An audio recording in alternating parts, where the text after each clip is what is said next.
This lecture is about acid-base equilibria. We're going to specifically look at two equilibrium constants, Ka and Kb. Let's talk about the Bronsted-Lowry equation for dissociation of an acid. Let's say you have an acid Ha. So I'm using a general way to represent an acid. So this could be your HCl, HBr, HF, HNO3, any acid. And I'm choosing a monoprotic acid, meaning an acid with one ionizable proton. So when you place this in water, when you place HA, the acid, in water, acids donate protons. So your products will be A negative and a hydronium ion, H3O plus. Now, if your HA, the acid, is a strong acid, all of it will dissociate completely, and you represent that with a single arrow. Meaning, if you have 2 moles of HA, all of them, or at least 99% of them, will convert to products. But if you have a weak acid, weak acids only dissociate partially, meaning you don't have all of them converted to products. Only a portion of these will convert to products. Why is that? Because you have a reversible reaction here. Your products are also capable of combining together to make your undissociated weak acid. So you have a reversible reaction here, and reversible reactions eventually reach equilibrium. So at equilibrium, you're going to have both unreacted weak acid and some products. Now, for reversible reactions that reach equilibrium, we can talk about the ratio of equilibrium concentrations of products and reactants. That's nothing but your equilibrium constant K. So equilibrium constant K here will be the ratio of products, so these are your products, to your reactants. So your reactant is HA over here, and water is a liquid, so we don't put it in our equilibrium constant expression. For weak acid dissociation, the equilibrium constant is represented by Ka. So this is called the acid dissociation constant.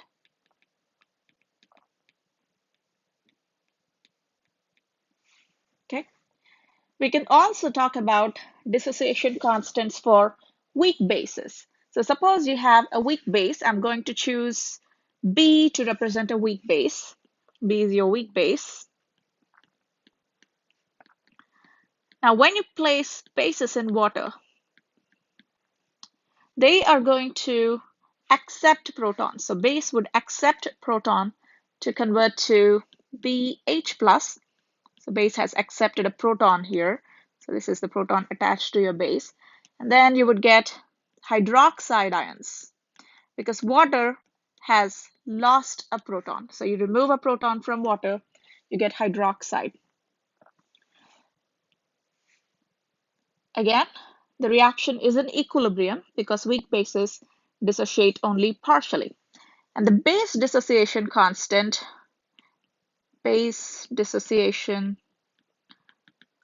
would be Kb. It's represented by Kb. The formula for that again is concentration of products raised to the coefficients. The coefficients here are 1 and 1. So that's why we're not raising them to any power. So times the hydroxide divided by the concentration of your base B.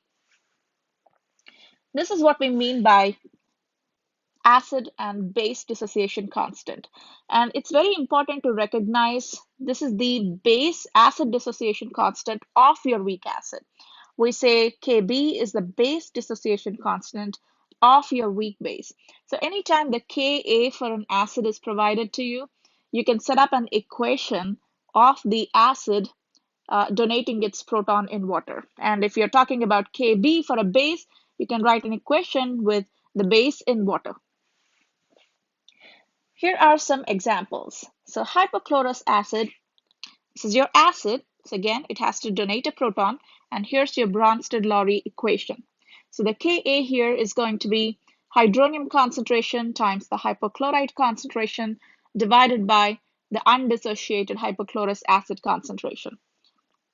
Here's a table of the dissociation constants, and as you can see here, the value of Ka is 3 times 10 to the negative 5. That's what you see here. Okay. Now, which of these acids in the table, remember, these are all weak acids, but which of these acids would you expect to be stronger one? Think about it. Which of these acids would be the stronger one? The one that dissociates to a greater extent, right? So if your acid dissociates to a greater extent, you would have more product. More product means greater numerator. That means you should end up with a higher value of dissociation constant. So greater the dissociation constant, greater is the strength of your weak acid. So that's one thing we're going to make a note of. Higher the Ka value, higher the acidity of your weak base. Higher the acidity. Now we can also convert these dissociation constants to a different scale, to a power scale.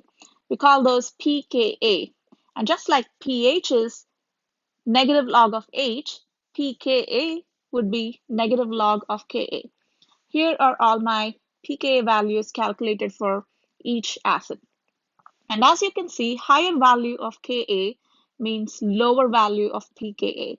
So in other words, we can also say higher Ka also means, or lower pKa, lower the pKa, higher the Ka, or higher the acidity. Okay, so low pKa means high acidity. We can do the same for the base dissociation constants. So higher the value of Kb, higher is the dissociation. So higher value of Kb, in other words, means lower value of pKb, which means stronger is your higher basicity. The base with higher Kb or lower pKb is your stronger base out of these weak acids. Now, the type of problems that you would encounter, as you can see, you have an equilibrium reaction, and we already discussed the two types of questions that can be given to you when you have an equilibrium equation involving ice charts. So if you can be given the initial concentration of your acid, and of course, before it dissociated, the products are zero concentrations. So you could be given the initial, you could be given the value of Ka, and you could be asked for the equilibrium concentration. Okay, specifically, since we talked about expressing concentration of hydroniums a different way, we used pH to express hydronium concentration. So instead of directly asking you what is the equilibrium concentration of hydronium, the question can ask you what is the pH. So instead of saying what's the equilibrium concentration, you could be asked for the pH. That's one type of problem. Another type is where you could be given the initial, you could be provided the pH, which you can ultimately change to hydronium concentration, and you could be asked for the value of your equilibrium constant. Same for bases. You could be given the initial, you could be given the pH, which you can change to pOH, and then to your hydroxide concentration. Okay, so basically you're given the initial, you are given the equilibrium in the form of a pH, and you could be asked to calculate the Kb value.